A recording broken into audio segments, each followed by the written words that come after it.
Have you ever stood between a monster and an innocent, not knowing that something far more dangerous was watching from the shadows? Mara Voss did. She was just a waitress at the Obsidian Chalice, the city's most exclusive restaurant, where the powerful dined and the powerless served. When she saw her manager grab a terrified, silent little girl by the wrist, Mara didn't think about her rent or her empty bank account.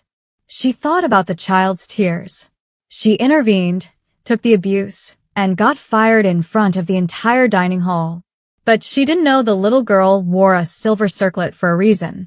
She didn't know the tall figure rising in the shadows was King Severin Blackthorn, sovereign of every vampire clan in the city. And what he did next didn't just change Mara's life. It erased her manager from existence and pulled her into a world where mercy is currency and courage is remembered forever.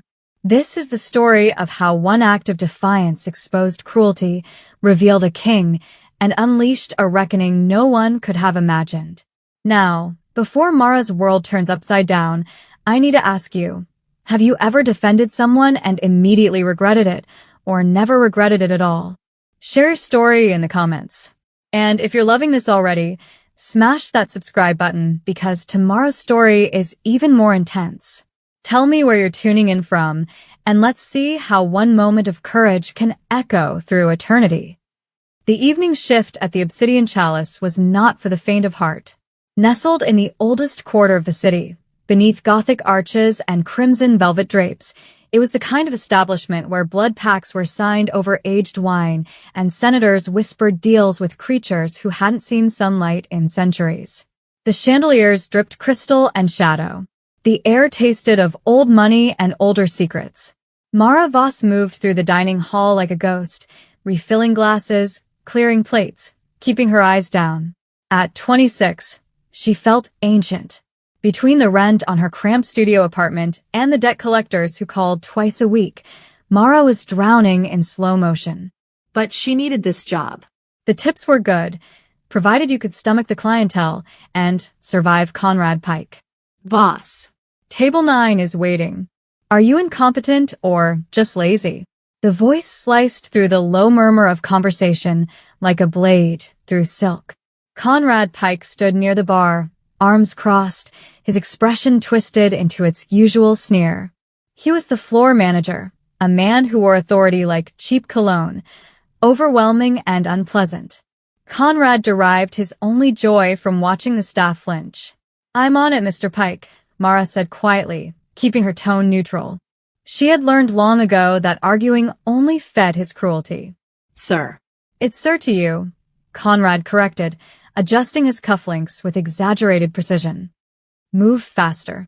We have standards here." Mara swallowed her pride, adjusted her apron, and moved. She was used to men like Conrad. She had dealt with them her whole life, petty tyrants who mistook cruelty for strength. But tonight, something felt different. The air in the restaurant was heavier, charged with a static tension that made the hair on her arms stand up. It started when the black carriage arrived. Not the usual town cars or sleek sedans, but an ornate, midnight black carriage pulled by horses that moved too smoothly, their eyes reflecting red in the gaslight. A tall man in a charcoal cloak had entered first, scanning the room with eyes that missed nothing. He moved like smoke, silent, deliberate, utterly still. He had requested the corner table beneath the stone archway, the most secluded spot in the house. He was accompanied by a little girl. She couldn't have been more than 7 years old. She wore a pristine white dress with lace sleeves, and perched atop her pale blonde hair was a small silver circlet that caught the light with unnatural brightness. She looked like a porcelain doll, beautiful, fragile, and just as silent. Mara had served them their water. The man, who had introduced himself simply as a guest of the house, had taken a phone call moments later and stepped into the private alcove near the kitchen, leaving the girl alone with a small leather-bound book. "Keep an eye on her," the man had said to Conrad before disappearing into the shadows. Conrad had nodded eagerly, promising the mysterious VIP anything he desired. But the moment the man was out of sight, Conrad went back to scrolling his phone near the bar, ignoring the child completely. Mara watched the girl from across the room while she cleared table 6. The child, Lyra, she had heard the man call her, was trying to pour herself water from the heavy crystal pitcher. Her small hands struggled with the weight. Mara took a step forward to help. "Miss, my soup is cold." A guest at table 8 grabbed her sleeve. Mara turned to respond, apologizing, reaching for the bowl. Crash. The sound shattered the low hum of conversation like breaking bone. Mara spun around. At the corner table, the crystal pitcher lay in shards on the floor. Dark red liquid. Wine? Blood. Spread across the white tablecloth and dripped onto the ancient stone floor in heavy, rhythmic drops. The little girl stood frozen, her hands trembling violently, clutching the edge of the table. Her eyes were wide, shimmering red with unshed tears, filled with a panic so raw it stopped Mara's breath. The girl opened her mouth. No sound came out. What in the hell is going on here? Conrad Pike stormed across the dining hall, his polished shoes crunching on the broken glass. He loomed over the child, his face flushed with fury, his voice cutting through the room like a whip. "Look at this mess," Conrad shouted, not caring that every patron in the hall had gone silent. "Do you know how much that pitcher costs? Do you? Do you know what this tablecloth is worth?" The girl shrank back, shaking her head frantically. She pointed to her throat, tears spilling down her pale cheeks. "I don't care," Conrad snarled, slamming his hand on the table. The silverware jumped. The girl flinched. "Where is your father? Leaving a brat alone to destroy my dining hall. You're going to pay for this, or you're going to get out." He reached out, grabbing the terrified girl's upper arm roughly, his fingers digging into her skin as he yanked her toward him. That was when Mara snapped. She didn't think about her rent. She didn't think about the debt collectors. She didn't think about the fact that Conrad Pike had the power to blacklist her from every restaurant in the city. She dropped the tray she was holding. It hit the floor with a deafening clang, soup and silverware scattering across the stone. But she was already moving.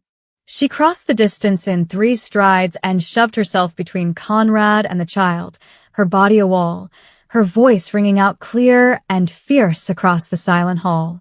"Let go of her." Conrad stumbled back, shocked. He released the girl's arm and stared at Mara as if she had struck him. "Excuse me, boss? Have you lost your mind?" "She's a child, Conrad." Mara stood her ground, spreading her arms to shield Lyra, who immediately pressed herself against Mara's back, sobbing silently. Mara could feel the girl's small frame shaking. It was an accident. She was trying to pour water because you were too busy on your phone to do your job. The restaurant was dead silent. Every fork was down. Every glass untouched. Every eye was watching. Conrad's face turned a shade of purple Mara had never seen before. His authority was being challenged in front of the city's elite. "You listen to me, you worthless little nothing," Conrad hissed, stepping into Mara's personal space, his breath hot and sharp. "You are Waitress. You are replaceable. You don't tell me how to run my floor. Move aside, so I can deal with this brat, or you're finished." Mara felt the fear coiling in her stomach like ice water, but she looked down at the little girl clinging to her apron. She put a hand on Lyra's head, smoothing her hair gently. "No," Mara said, her voice shaking slightly, but her chin held high. "I'm not moving. And if you touch her again, I'll make sure everyone in this room knows exactly what kind of man you are." Conrad laughed, a cruel, barking sound that echoed off the stone walls. "Everyone knows exactly what I am. I'm the one who runs this place. And you?" He leaned in, voice dripping venom. "You're fired, Voss. Get out. Right now. And take the mute little freak with you." "She's not a freak," Mara said quietly, her voice steady now. "She's terrified. And you should be ashamed." Conrad raised his hand. Whether to gesture or to strike, Mara would never know. "I wouldn't do that if I were you." The voice didn't come from Mara. It didn't come from the kitchen. It came from the shadows near the alcove. The voice was low, smooth, and colder than a winter grave. It carried a weight that made the air in the room feel suddenly thin, as if all the oxygen had been drawn away. Conrad froze, his hand still raised. Mara turned her head. Standing at the edge of the dining hall was the cloaked man. But now, looking at him fully, Mara realized he wasn't just a wealthy guest. He had pushed back his hood. His face was sharp, angular, inhumanly beautiful. His eyes were pale silver, and they were fixed on Conrad with a predatory intensity that made Mara's blood turn to ice. Behind him, two other figures had appeared, tall, silent, dressed in black. They didn't look like guests.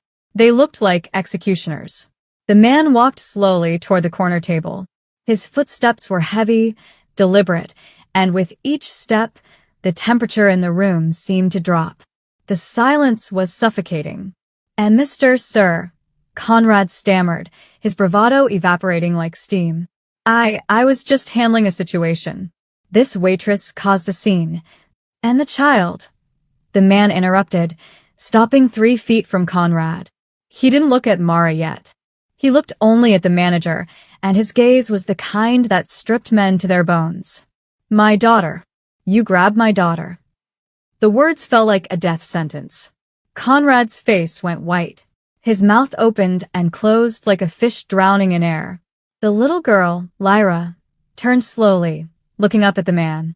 And for the first time since the glass had shattered, her expression changed. Her trembling stopped. Her tears slowed. She reached out one small hand, and the man took it. The entire room understood in that instant. The silver circlet, the pale skin, the way the shadows seemed to bow around him. There were no guests. This was King Severin Blackthorn, sovereign of the Night Dominion, ruler of every vampire clan in the city. And Mara Voss had just protected his daughter. The entire room understood in that instant. The silver circlet, the pale skin, the way the shadows seemed to bow around him. This was no ordinary guest. And Mara Voss had just stepped between his daughter and a man who now looked like he might collapse. Conrad Pike's mouth worked soundlessly, his face draining of color so quickly Mara thought he might faint. He took a stumbling step backward, his polished shoe crunching on broken glass. "Sir, your daughter, I didn't know." "She didn't say." Conrad's voice cracked, pitching higher with each word. He tried to smile, tried to summon the authority he'd wielded so viciously moments before. "If I had known." "Know what?" The man's voice was quiet, almost gentle. That was somehow worse than shouting. That she deserved basic dignity? That a child in distress should be treated with kindness. He tilted his head slightly, and the movement was utterly inhuman, too smooth, too controlled. His pale eyes never left Conrad's face. "Or, did you need to know she was mine before deciding she was worth protecting?" Conrad opened his mouth. Nothing came out. Mara's heart hammered against her ribs. She should move. She should step away, disappear into the kitchen, let whatever was about to happen unfold without her. But Lyra's small hand had found hers, gripping it with surprising strength, and Mara couldn't bring herself to let go. The dining hall remained frozen. Senators and aristocrats sat motionless at their tables, wine glasses halfway to lips, forks suspended in air. But their expressions weren't filled with outrage on Conrad's behalf. They were filled with fear. A woman in diamonds at table 3 had gone pale, her hand pressed to her throat. The man beside her stared at his plate, as if willing himself invisible. At table 7, a politician Mara had served a dozen times slowly, carefully, pushed his chair back, not to intervene, but to increase the distance between himself and Conrad Pike. They knew something she didn't. They knew exactly who this man was. "I apologize," Conrad said, his voice thin and desperate. He tried to straighten his jacket, to reclaim some dignity. The situation was, she broke an expensive, there are rules about. Rules. The man repeated the word, as if tasting something rotten. He took one step forward. Just one. Conrad flinched, as if struck. "Tell me, Mr. Pike, what are the rules about putting your hands on a child?" "I was managing the floor. It's my responsibility to answer the question." The temperature in the room dropped. Mara could see her breath now, faint wisps of white in the chandelier light. The candles on nearby tables flickered, and dimmed. Conrad swallowed hard. There are no rules about that, sir. No, the man agreed softly. There aren't. He crouched down then, lowering himself to Lyra's eye level. The movement was fluid, impossibly graceful. Up close, Mara could see the unnatural perfection of his features, the sharp cut of his jaw, the way his skin seemed to reflect the candlelight rather than absorb it. Are you hurt? He asked the little girl, his voice losing all its edge, becoming something almost tender. Lyra shook her head.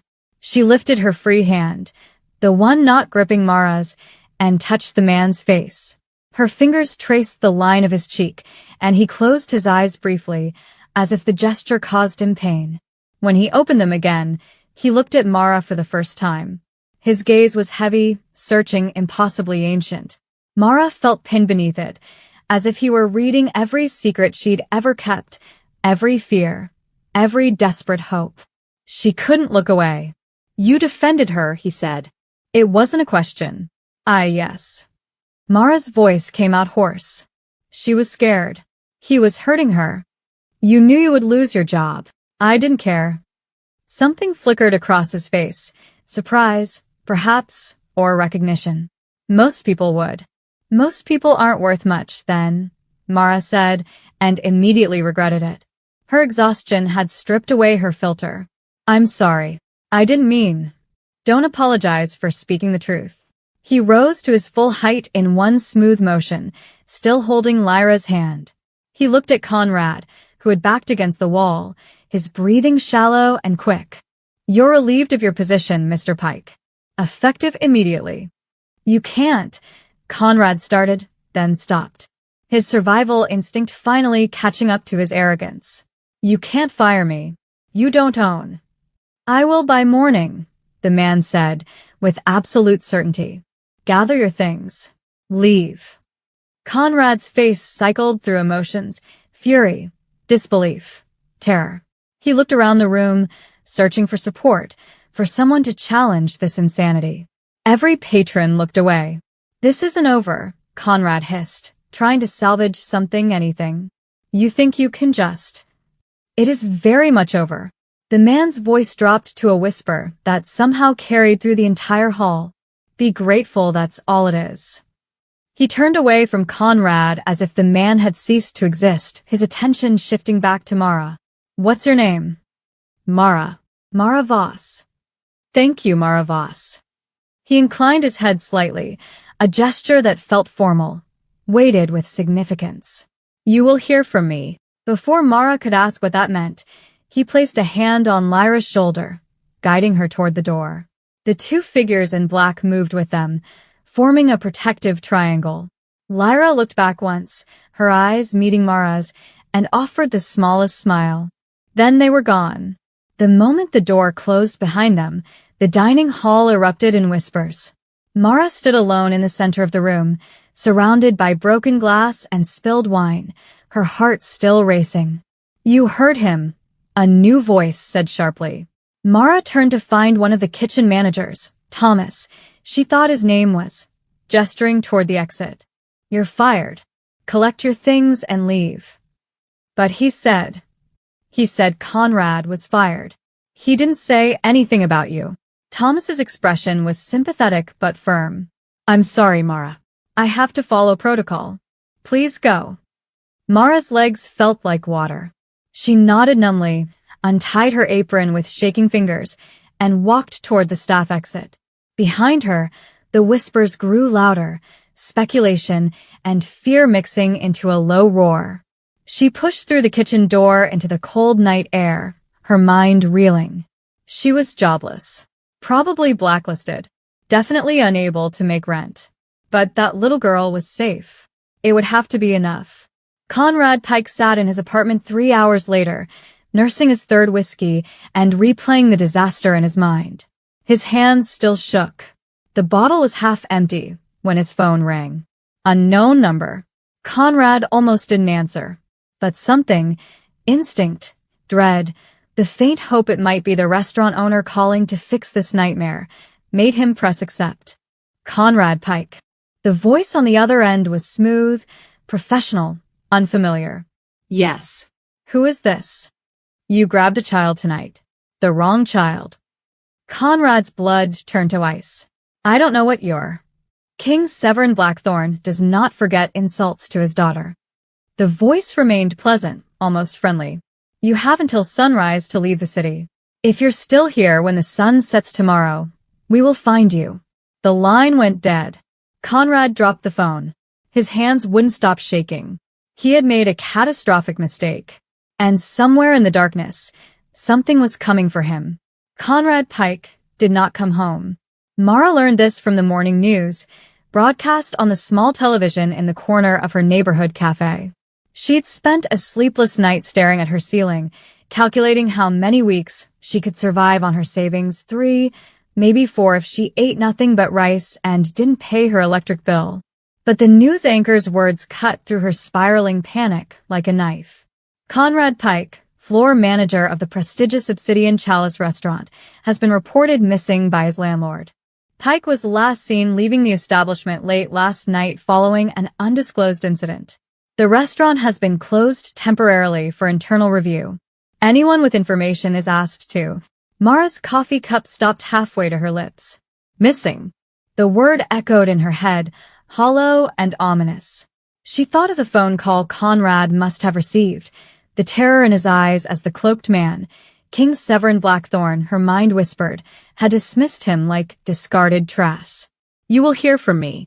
Mara's hands began to shake. She left the cafe without finishing her coffee, her appetite gone.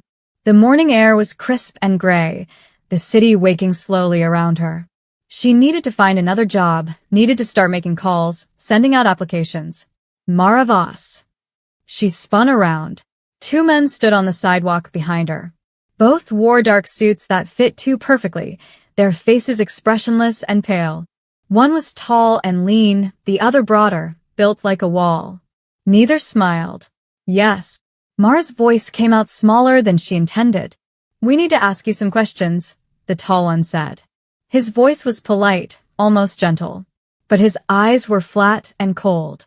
About last night. I already told the kitchen manager everything. Not them, the broad one interrupted. Us. They weren't police. Mara knew that instinctively.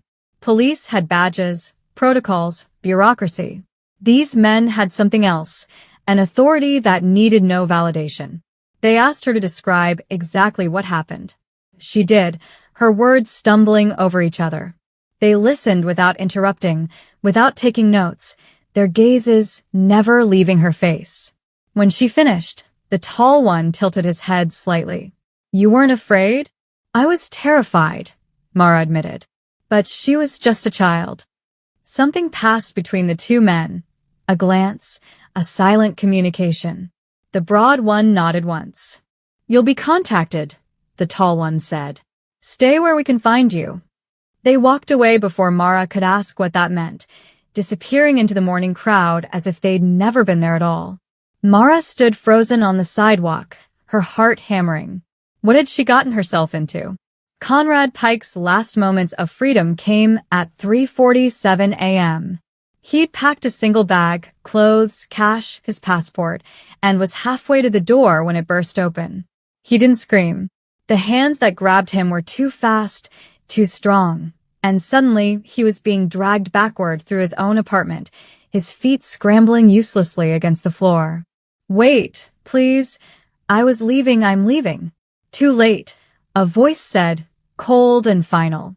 They pulled a black hood over his head. The last thing Conrad saw was his packed bag lying abandoned in the hallway, its contents spilled across the floor like broken dreams. Then there was only darkness, and the sound of his own ragged breathing, and the knowledge that he had gambled with a king's mercy and lost. The black envelope arrived at sunset.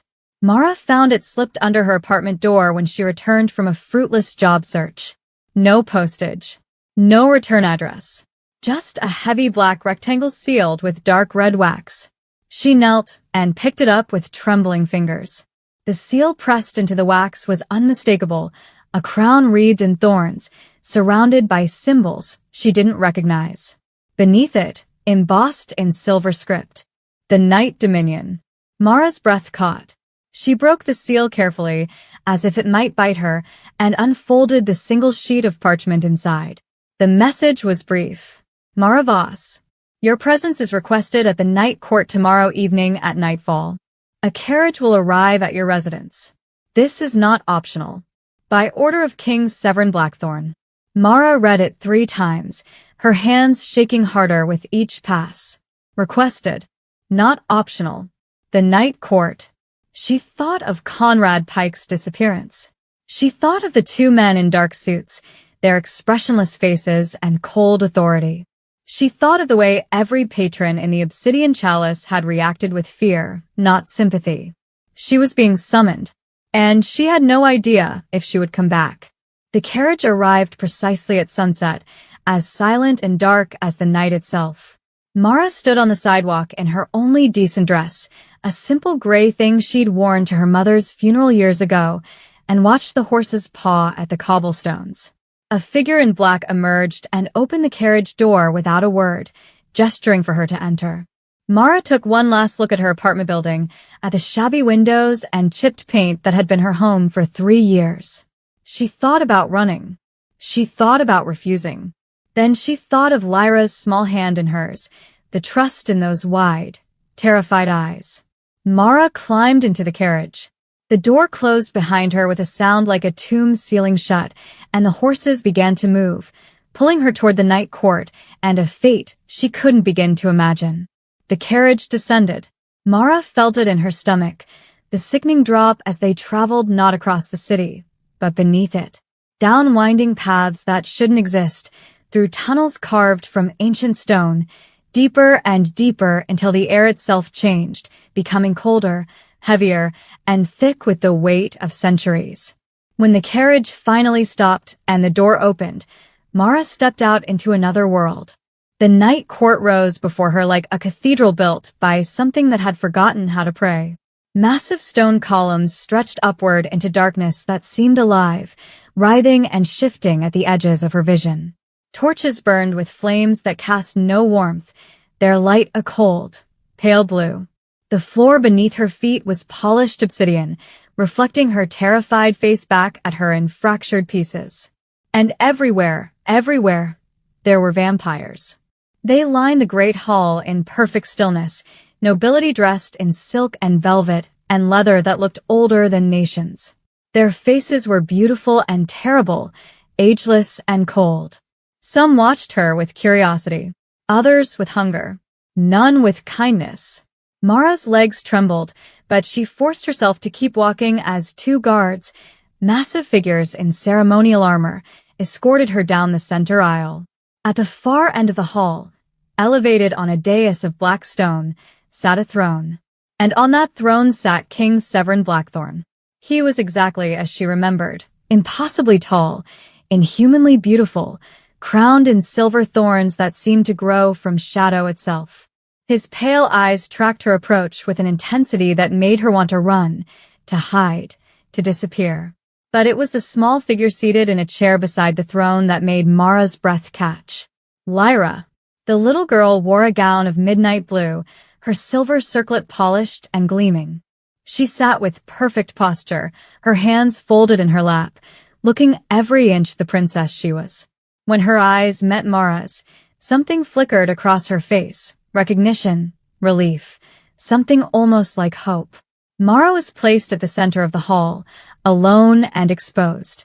The assembled vampires watched her like predators studying prey. Mara Voss, King Severin's voice rang out, filling the chamber, without effort. You have been summoned to bear witness. Witness to what? Mara's voice shook, but she held his gaze. Her answer came in the form of screaming. Guards dragged Conrad Pike through a side entrance, his wrists bound in chains that glowed with strange runes. He fought them uselessly, his expensive suit torn and filthy, his face bruised and swollen. When he saw Mara, something vicious sparked in his eyes. Her, Conrad shrieked, twisting toward the throne. She's the one who caused this. She attacked me. She, and that thing staged the whole scene. The temperature in the hall plummeted. Frost formed on the stone columns. Several vampires hissed, a sound that raised every hair on Mara's body. King Severin did not move, did not blink. You accuse my daughter of deception? Conrad's bravado faltered, but desperation made him stupid. She broke that glass on purpose. To make me look bad. And this waitress, she's probably working for your enemies, some kind of plant. Enough. The word cracked like thunder. King Severin rose from his throne, and the entire court shifted, tensing. Mara Voss, you will speak the truth of what you witnessed. An oath binds you, lies, and your life is forfeit. Mara felt something settle over her like a weight, pressing down on her chest. Magic, she realized. Ancient and absolute. She took a shaking breath and spoke. Lyra was alone. She tried to pour water. The glass slipped. It was an accident. Conrad grabbed her. He was hurting her. She was terrified. I stepped in because no one else would. Lies. Conrad screamed. I'm not finished, Mara said, her voice growing stronger. She turned to look at Conrad fully, anger burning through her fear. You've been cruel since the day I started working there. You humiliated staff in front of guests. You stole tips. You made people cry for your own entertainment. But grabbing a child, her voice broke. That was the line I couldn't watch you cross. Silence fell over the hall, heavy and absolute. King Severin looked at his daughter. Lyra, is this the truth? The little girl had been silent since Mara entered. Now, slowly she stood. Her small hands gripped the arms of her chair, knuckles white. Her mouth opened, closed, opened again.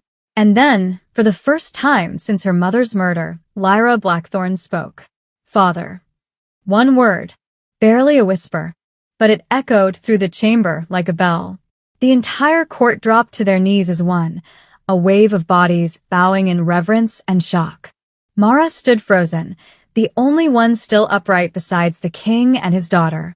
Tears streamed down Lyra's face, but she was smiling, genuinely smiling, for the first time since Mara had met her. King Severin's expression transformed. The cold, terrible sovereign vanished, replaced by something raw and aching. He descended from the dais in 2 strides and knelt before his daughter, gathering her into his arms as she sobbed into his shoulder. My star, he whispered. My light. Conrad Pike's screaming had stopped. He knelt in his chains, his face ashen, understanding finally breaking through his arrogance. He had hurt the king's daughter. And worse, he had called her a liar. King Severin rose, Lyra held against his chest. He turned to Conrad, and his eyes held nothing human. Your sentence is death, he said simply, to be carried out immediately. Conrad opened his mouth to beg, but the guards were already dragging him away, his screams fading into the darkness. Then King Severin Blackthorn turned his full attention to Mara for the first time, and she couldn't tell if she was about to be thanked or destroyed. Hold on, I need to pause here for just a second. Can we talk about what just happened? Conrad thought he was untouchable, and in one moment, everything changed. Here's my question. Have you ever seen someone's arrogance completely destroy them? What happened? Drop it in the comments. If you're not subscribed yet, what are you waiting for? Tomorrow's story is just as jaw-dropping. Tell me where you're from, and let's see what happens when Mara realizes the true cost of her courage. The execution was not violent. Mara had expected screaming, blood, horror. Instead, King Severin spoke 3 words in a language that predated cities, and Conrad Pike simply stopped. His body crumpled like a puppet with cut strings, lifeless before he hit the floor. The guards removed him without ceremony, and the court returned to stillness as if nothing had happened. Mara realized she was shaking. King Severin approached her slowly, Lyra still cradled against his chest. The little girl had buried her face in her father's shoulder, her small body shuddering with silent sobs, but they were different now. Not terror. Relief. You are afraid, the king observed, stopping 3 paces from Mara. It wasn't a question. Yes, Mara admitted. There was no point in lying. Good. Fear keeps humans alive in places like this. He studied her with those ancient, pale eyes. But you acted despite your fear. Twice now. Once in my presence, once before you knew I was watching. She needed help, Mara said simply. What else was I supposed to do? Something flickered across his face, surprise, perhaps, or recognition of something long forgotten. Most would have done nothing. Most would have calculated the cost and chosen silence. He paused. I am not rewarding you, Maravas. Rewards are for service rendered to me. What you did was not for my benefit. Then why am I here? To be thanked. He said it with absolute sincerity. My daughter has not spoken since her mother was murdered. 14 months of silence. Specialists, healers, blood mages. None could reach her. But you. He looked down at Lyra, his expression softening in a way that made him seem almost human. You gave her something I could not. Safety from casual cruelty. Proof that kindness still exists. Lyra lifted her head from her father's shoulder. Her eyes were red-rimmed but clear, and when she looked at Mara, she reached out one small hand. Mara took it without hesitation. She trusts you, King Severin said quietly. That is not a gift she gives easily. Not anymore. What happened? Mara asked, then immediately regretted the boldness. I'm sorry, I shouldn't. Her mother was killed by a rival clan. They sent her head in a box to negotiate terms. His voice was flat, emotionless, but Mara heard the rage beneath it, controlled, ancient, absolute. Lyra was with me when we opened it.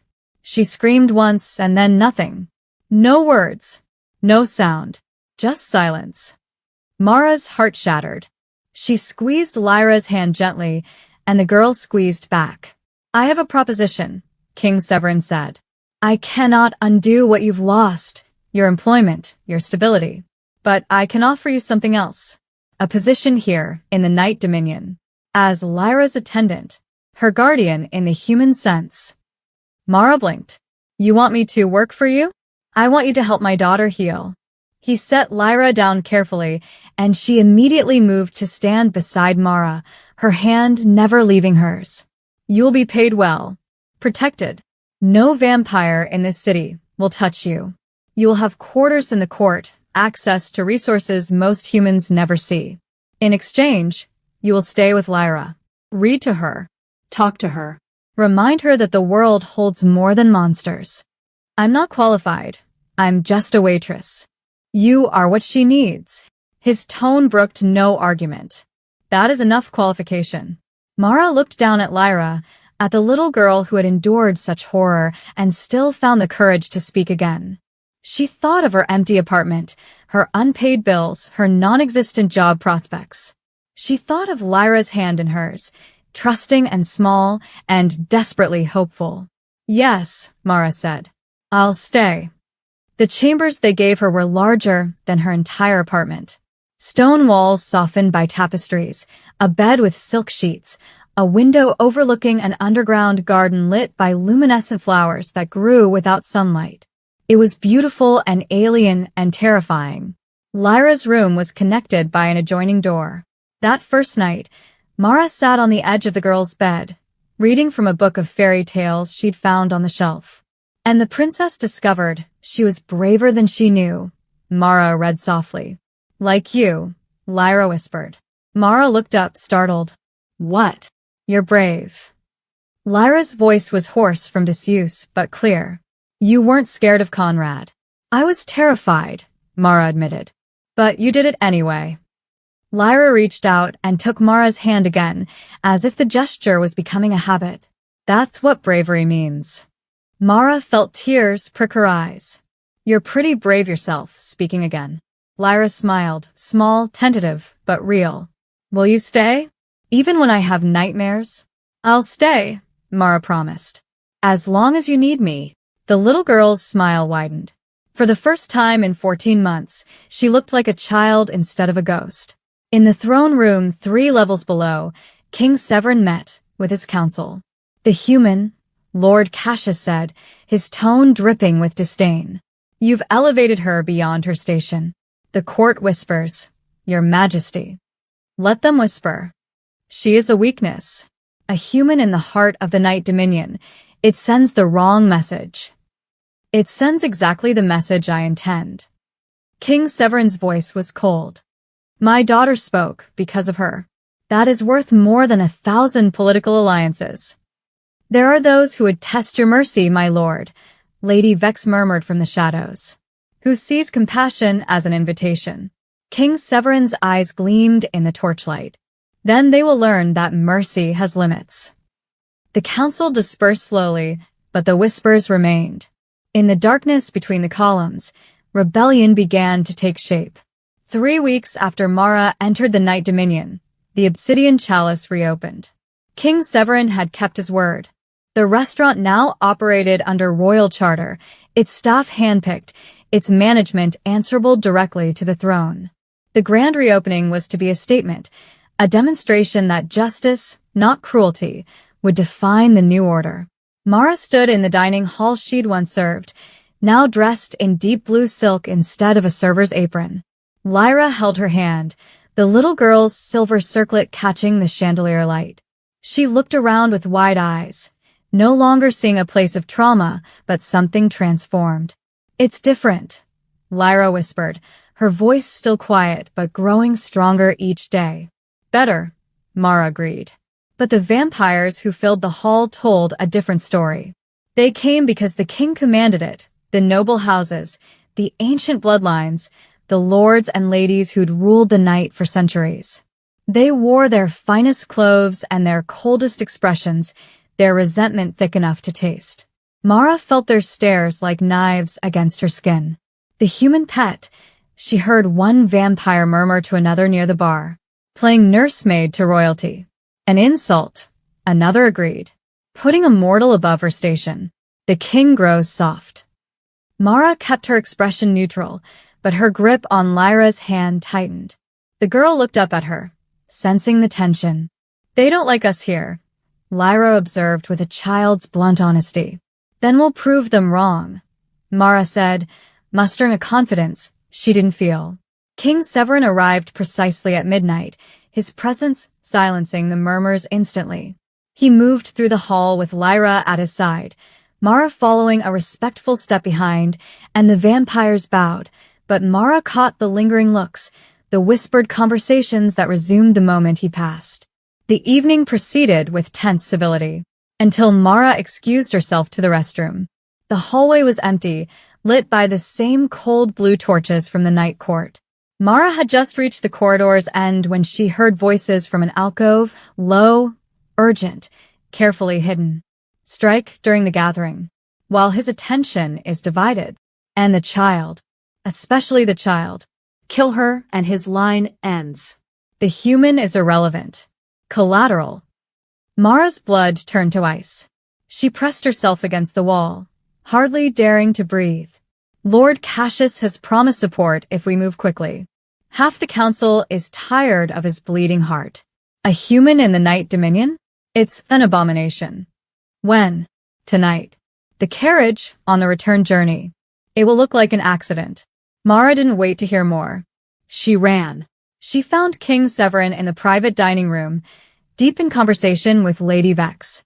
Both looked up sharply as Mara burst through the door, breathless and pale. Where is Lyra? Mara gasped. In the courtyard with her tutors. What? There's a plot. Assassination. Tonight. The carriage. They're going to kill her. The words tumbled out in a rush, fear stripping away protocol. King Severin was on his feet instantly, his expression transforming into something predatory and terrible. Who? I don't know. I heard them in the hallway. They mentioned Lord Cassius. Lady Vex hissed, fangs extending. That ambitious fool.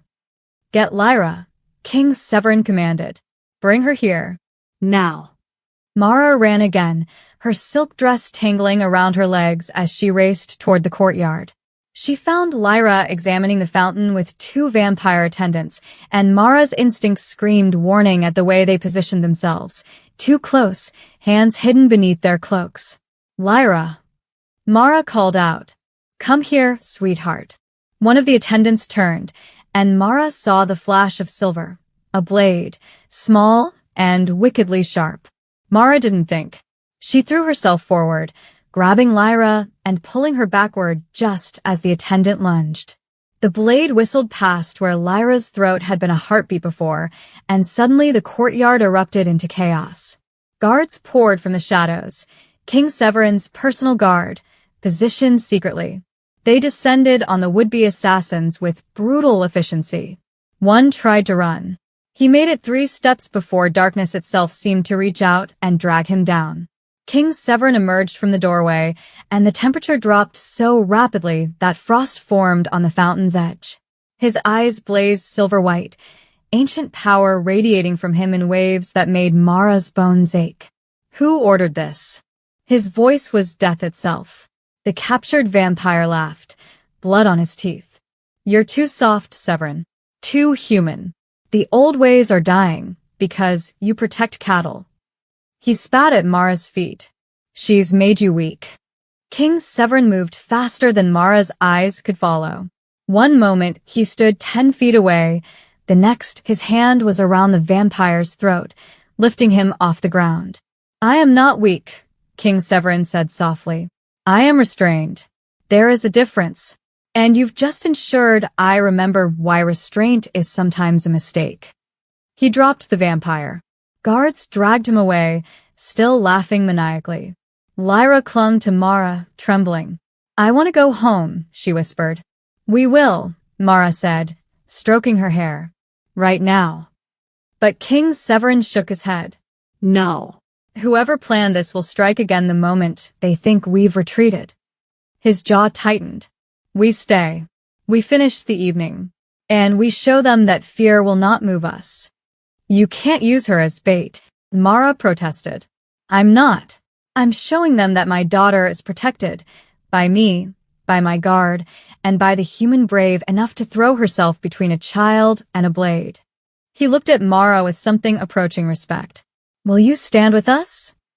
Mara looked down at Lyra, who gazed up at her with those wide, trusting eyes. Always, Mara said.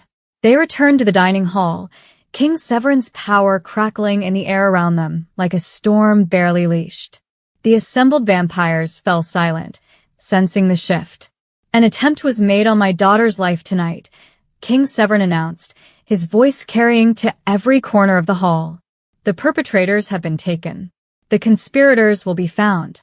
And when they are, they will learn that my mercy is not weakness. It is a choice I can unmake. Whispers spread like wildfire. In the shadows, Lord Cassius smiled coldly and slipped out the servants' entrance. The rebellion was no longer whispered. It was about to become a war. The attack came 3 nights later, during what was supposed to be a peace negotiation. King Severin had called the noble houses to the Obsidian Chalice to address grievances, to hear concerns, to demonstrate, once again, that he ruled through reason, not fear alone. The dining hall was filled to capacity, every table occupied by ancient vampires whose accumulated power made the air feel thick and electric. Mara stood near the back with Lyra, both dressed formally for the occasion. The little girl held a book in her lap, occasionally reading passages aloud to Mara in her soft, healing voice. They were supposed to be safe here, surrounded by guards, protected by the king's presence. They were wrong. The first explosion shattered the eastern wall. Stone and glass erupted inward in a wave of force and flame. The chandeliers swung wildly, casting manic shadows across the suddenly chaotic hall. Vampires screamed, a sound Mara had never imagined possible, and then the rival lords poured through the breach, like a flood. It's a trap, someone shouted. The king led us into a... The second explosion cut off the words. The western wall collapsed, and more attackers flooded in, dozens of them, faces twisted with rage and hunger, wearing the colors of houses Mara didn't recognize. Lord Cassius strode through the smoke and debris, his face split in a triumphant grin. The old king is dead. Long live the new order. Chaos erupted. The vampire fought the vampire in a blur of inhuman speed and savagery. Tables overturned. Flames spread across the ancient tapestries. the air filled with screams and the wet sound of tearing flesh. Lyra. Mara grabbed the girl and pulled her down beneath an overturned table, using her own body as a shield. Blood splattered across her dress. She didn't know whose. Something crashed nearby, sending splinters of wood flying past her head. "I'm scared," Lyra whimpered, clutching Mara's dress. "I know, baby. I know. But I've got you." Mara pulled them further into the corner, pressing Lyra against the wall, covering her with her entire body. "I won't let them hurt you." A vampire stumbled toward them, one of the attackers, face twisted in bloodlust. He saw Lyra, saw the silver circlet, and his eyes gleamed with malicious intent. "The king's whelp," he snarled, reaching for them. Mara didn't hesitate. She grabbed a broken chair leg and swung it with every ounce of strength she possessed, driving the jagged wood toward his chest. It wouldn't kill him. Wood through the heart was a myth, but it would hurt. The vampire caught her wrist easily, laughing. "Pathetic mortal. You think you can." His head left his shoulders before he finished the sentence. King Severin Blackthorn stood where the vampire had been, his hand still extended from the strike, darkness itself coiling around his fingers like living smoke. His eyes blazed pure white, no pupils, no iris, just terrible, ancient light. He was no longer restraining anything. Enough. His voice didn't shout. It didn't need to. The single word crashed through the hall like a physical force, dropping every vampire, friend and foe alike, to their knees. The walls trembled. The flames froze mid-flicker. Even the smoke stopped moving. King Severin rose into the air, lifted by shadows that poured from the floor like oil. His crown of thorns blazed with silver fire. His cloak spread behind him, vast and dark as a starless sky. "You dare," he said, his voice echoing from everywhere and nowhere. "Attack my house? Threaten my daughter? Slaughter my guests?" Lord Cassius tried to speak, to plead, but his voice wouldn't work. None of them could speak. The king's power had stolen their voices as easily as breathing. "I've been merciful," King Severin continued, descending slowly toward the center of the hall. "I have ruled with restraint. I have shown you compassion when you showed none to others." His eyes found Lord Cassius, and the vampire began to scream. Silently, horribly. "And you mistook that mercy for weakness." Darkness erupted from the king like a storm breaking. It swept through the hall in a wave, selective and precise. It touched the attackers and only the attackers. Mara watched, horrified and mesmerized, as the rebel vampires simply unmade themselves. Not blood and gore, but dissolution, ash and shadow and then nothing, as if they had never existed at all. Lord Cassius lasted longest, protected by ancient wards and desperate magic. But the king's power was older, deeper, absolute. When it finally reached him, he had just enough time to realize his mistake before he became dust. The entire rebellion ended in less than 3 minutes. When the darkness finally receded, King Severin stood alone in the center of the devastated hall, surrounded by ash and silence. His loyal nobles remained kneeling, trembling, witnessing what happened when the vampire king stopped being merciful. He turned slowly, and his terrible eyes found Mara and Lyra huddled in the corner. The white light faded.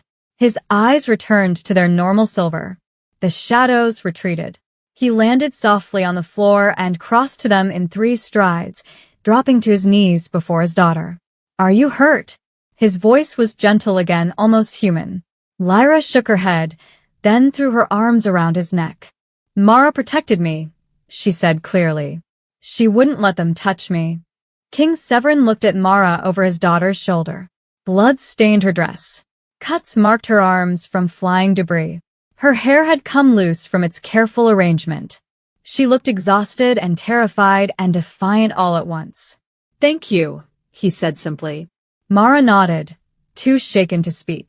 Outside, through the shattered walls, the sky began to lighten. Dawn was coming, something vampires usually fled from. But King Severin made no move to leave.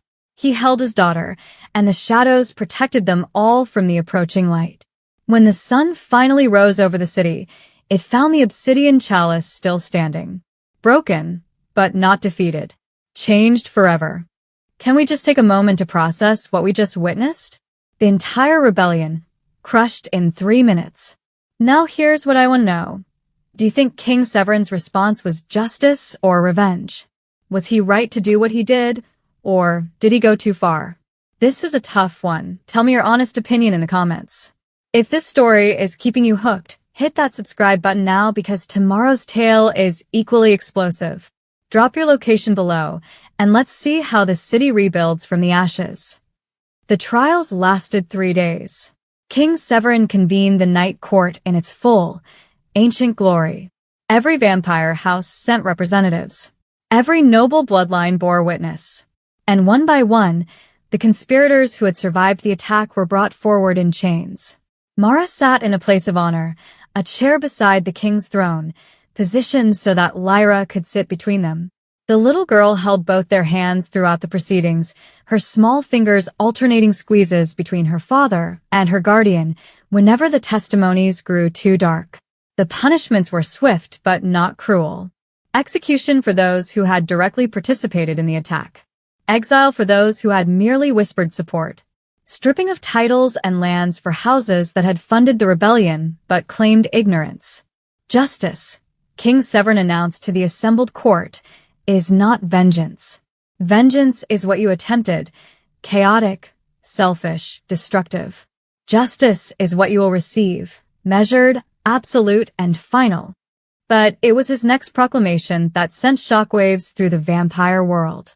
From this night forward, the king declared, his voice carrying the weight of law itself, humans under royal protection are sacrosanct. Any vampire who harms, threatens, or abuses a human bearing my seal will answer directly to me. He paused, letting the words settle. We are predators, yes. But we are not animals. We do not prey upon those who serve us faithfully. We do not terrorize the defenseless for sport. Murmurs rippled through the court, some approving, others uncertain. But no one dared object openly.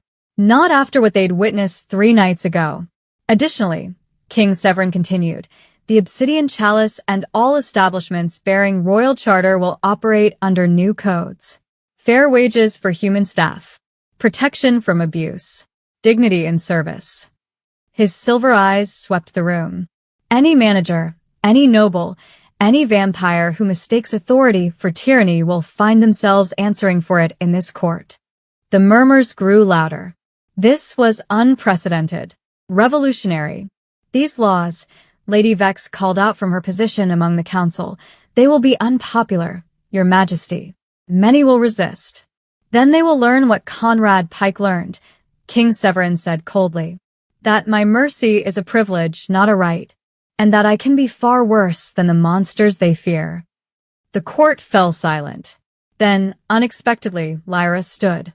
She had been so quiet throughout the trials, content to observe and hold hands. But now she stepped forward, small and brave, and the entire court held its breath. My father is right, Lyra said, her voice clear and strong, so different from the silent, terrified child of 2 months ago. Mara saved me when no one else would. Not because she had to, not because she was commanded, but because it was right. She looked up at Mara with eyes full of trust and love. If humans can be that brave, then we should be brave enough to treat them with honor. The silence that followed was profound. Then, slowly, one vampire began to applaud. Then another. Then a dozen, 100, until the entire night court echoed with the sound, a recognition not just of Lyra's words, but of her courage in speaking them. King Severin smiled, a genuine expression that transformed his austere features into something almost warm. He gestured to Mara. Stand. Mara rose on shaking legs, acutely aware of every eye upon her. Mara Voss, King Severin announced, for your courage in defending my daughter, for your unwavering loyalty, and for reminding this court that strength is found in protection, not domination. I name you protector of the king's daughter. You will bear my seal. You will have a voice in this court. And you will be remembered as the human who stood between a child and cruelty when no one else dared. He extended his hand, palm up. In it rested a silver pendant, a crown wreathed in thorns, identical to the seal on the letters that had summoned her here. Mara took it with trembling fingers. The moment it touched her skin, warmth spread through her chest, magic, ancient and binding, marking her as untouchable. The court rose as one and bowed. To the king, to his daughter, and to the waitress who had changed everything. 1 week later, Mara stood in the rebuilt obsidian chalice. The damage from the attack had been repaired with remarkable speed. Vampire labor, she'd learned, was efficient when properly motivated. The walls were whole again, the chandeliers restored, the floors polished to gleaming perfection. But it was different now. The staff moved with confidence instead of fear. The new manager, a stern but fair vampire named Helena, treated everyone with professional respect. Human servers wore silver pins marking them as under royal protection. And in the corner, at the table where this had all begun, sat a small memorial. A crystal pitcher, unbroken, and a single white rose. For those brave enough to do what's right, read the plaque beneath it. May we all aspire to such courage. Mara touched the pendant at her throat and smiled. Lyra appeared at her side, no longer needing to be led everywhere, but choosing to stay close. Can we get hot chocolate? She asked. The kind with the tiny marshmallows? Absolutely, Mara said, taking her hand. As they walked toward a table, Mara noticed how the patrons looked at them now, not with disdain or hunger, but with something approaching respect. A vampire nobleman nodded politely as they passed. A human server smiled and waved. The city was healing, and Mara Voss, former invisible waitress, had helped make it possible. Outside, night settled over the city like a blanket. But for the first time in centuries, the darkness felt a little less cold. A little more like home. 6 months after the night of reckoning, Mara Voss stood in the garden of the Night Dominion and watched Lyra laugh. It was a sound she'd never imagined possible during those first dark days, pure, unbridled joy as the little girl chased luminescent butterflies through the underground gardens. Lyra's silver circlet caught the glow of the magical flowers, and her white dress fluttered as she spun in circles, arms outstretched, completely unafraid. Got one. Lyra called out triumphantly, cupping her hands carefully around a butterfly that pulsed with soft blue light. She ran to Mara, breathless and grinning. Look, isn't it beautiful? It's perfect, Mara agreed, kneeling to admire the creature. Just like you. Lyra carefully released the butterfly, watching it flutter away. Then she threw her arms around Mara's neck, squeezing tight.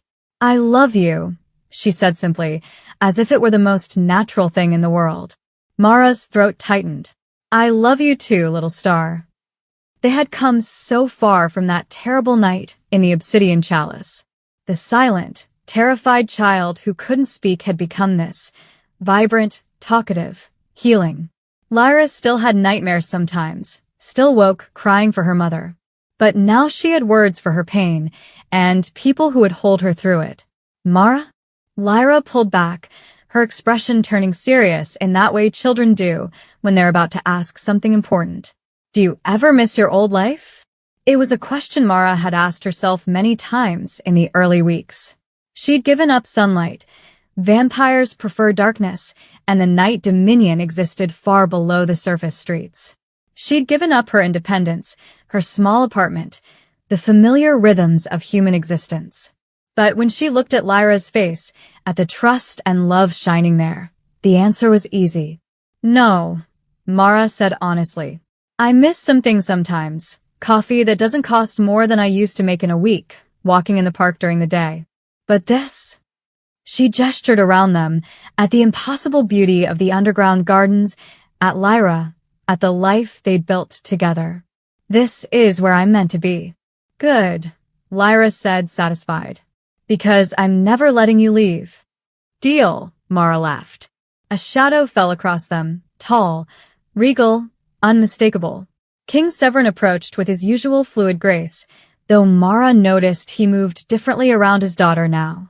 Less like a sovereign, more like a father. "Am I interrupting?" he asked.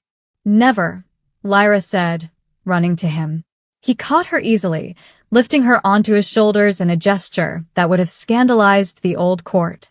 But the new court had learned to accept their king's softer side, or at least pretend to. "I wanted to show you both something," King Severin said, setting Lyra down but keeping her hand in his. "Come with me." They emerged onto one of the upper terraces, a rare place where the night dominion connected to the surface world. The sun had just set, painting the sky in shades of purple and gold.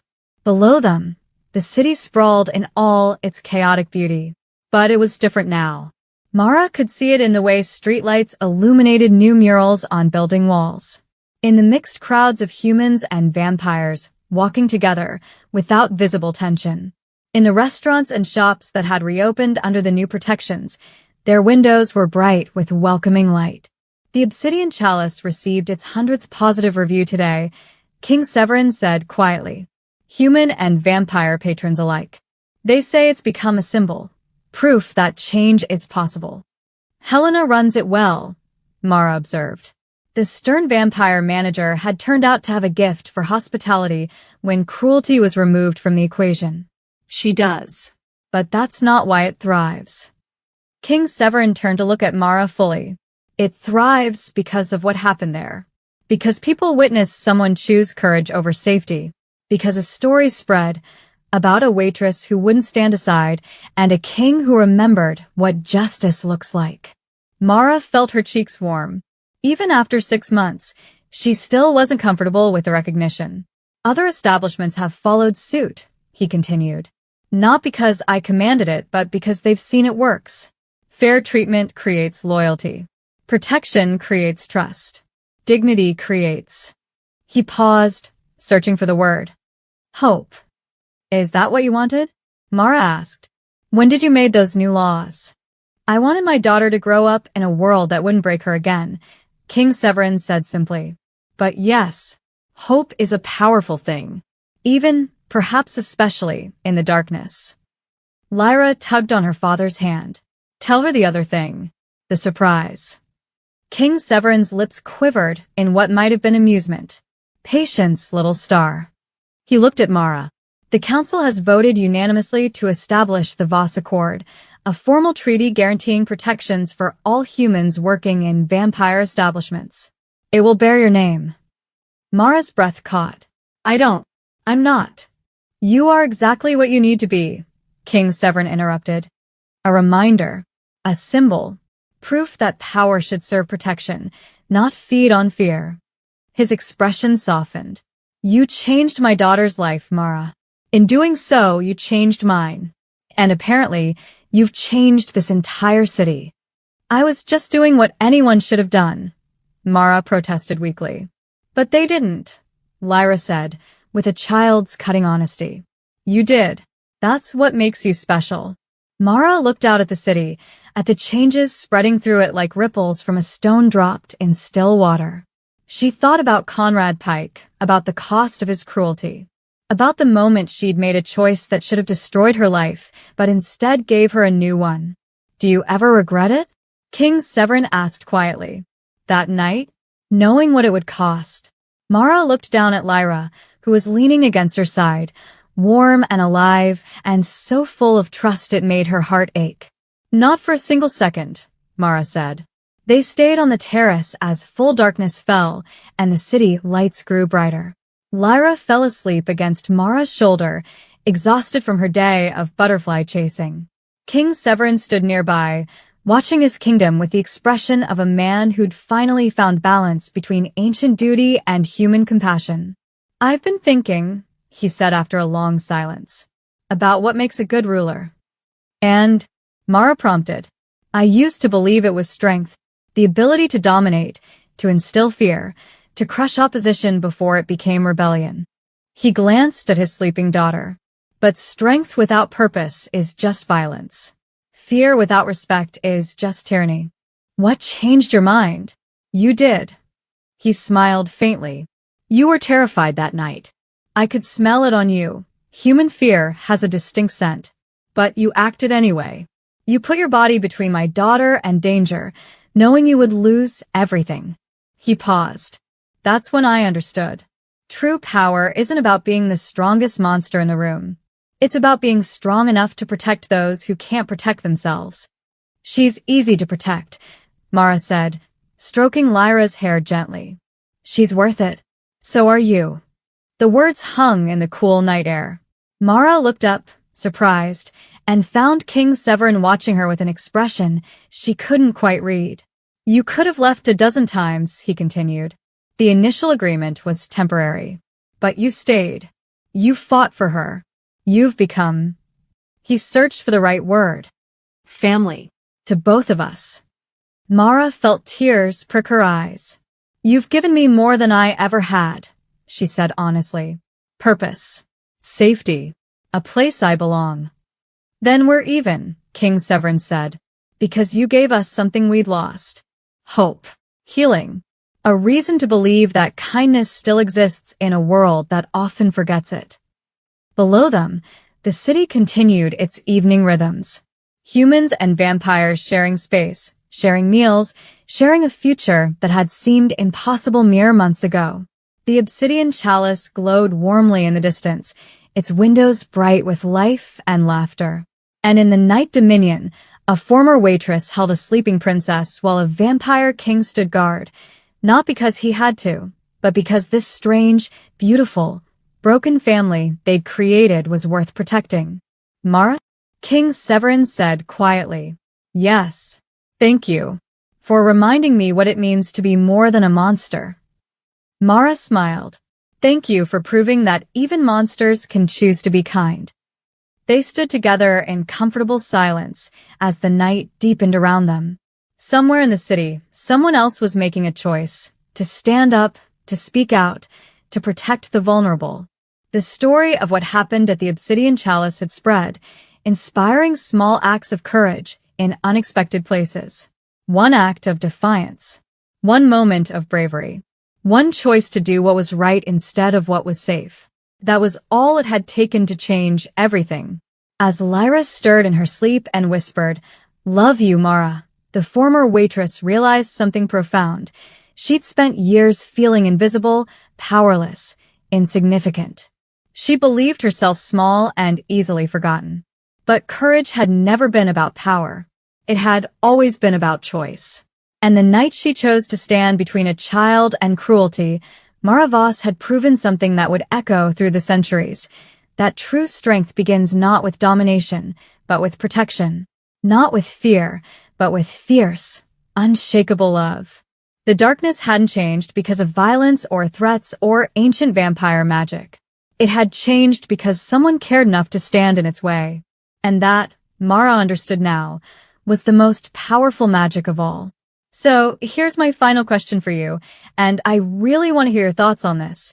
Mara lost everything that night, her job, her safety, her entire normal life.